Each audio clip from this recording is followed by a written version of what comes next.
In this video, we'll be talking about how to secure your Qwilr pages. Depending on your plan, you'll have access to several ways to prevent unwanted access. Now, by default, all pages already have some degree of security. You're going to see that in the form of those random characters in your page links. These link secrets help prevent anyone from just stumbling upon your page, and they'll need to have a URL in order to access it. Let's take a look at the settings available on our business plan. Here's a page that I'm working on with my team. I want to make sure nobody shares the page before it's ready. So I'll click this switch and the page will change to a draft. My team and I can still edit it, but no one can generate a public link to the page. And later, when we're ready to share, I'll click the switch again to make the page live, and now I can get that shareable link. Turning the page into a draft would also work great if you already shared it with someone but want to remove access. This is a page I've already shared, but now I need to hide it again. So I'll just go ahead and toggle off the live switch. Now, if anyone uses the public link to this page, they'll see this message instead. You can also go a step further with securing your pages. You'll be able to add passwords, restrict the dates your page can be viewed, or restrict the number of times that it can be viewed. To use these settings, click the Share button and then head to the Security Options section. Let's look at the password protection first. I'll activate that option, and then I can set my password.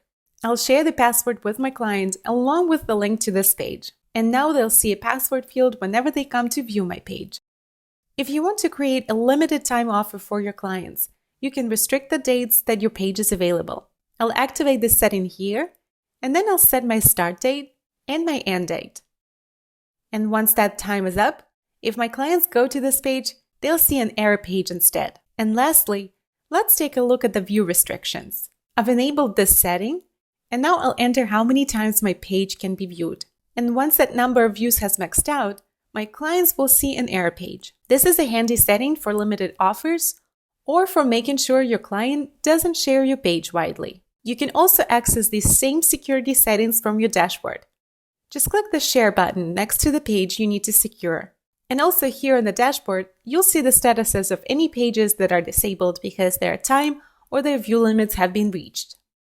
Finally, if you're on our enterprise plan, you'll have access to all the security features we've already covered, plus one more. You'll be able to require your clients to verify their identity before they can access your page. On the enterprise plan, you'll see this option in your security settings. I'll click Verify Identity to view. And now I need to choose how my clients will verify. I can allow just one of these options or all of them. If I check Google, my client will see this box pop up when they visit my page. They will need to click and enter their credentials to verify their identity. This option is simpler. It allows my client to enter an email address to view this page. We recommend always including this option. As people view this page, I'll be able to see the email addresses they entered here in my analytics. One last thing that you can do with the email option is restrict the email addresses people can enter. So if I'm sharing a page with my client and I want to be sure they don't share it with anyone outside their company, I can restrict email access to their company domain name. And that's it for a security overview. If you ever have any questions about this feature or any other, please reach out at help@qwilr.com or click the Help button in your account.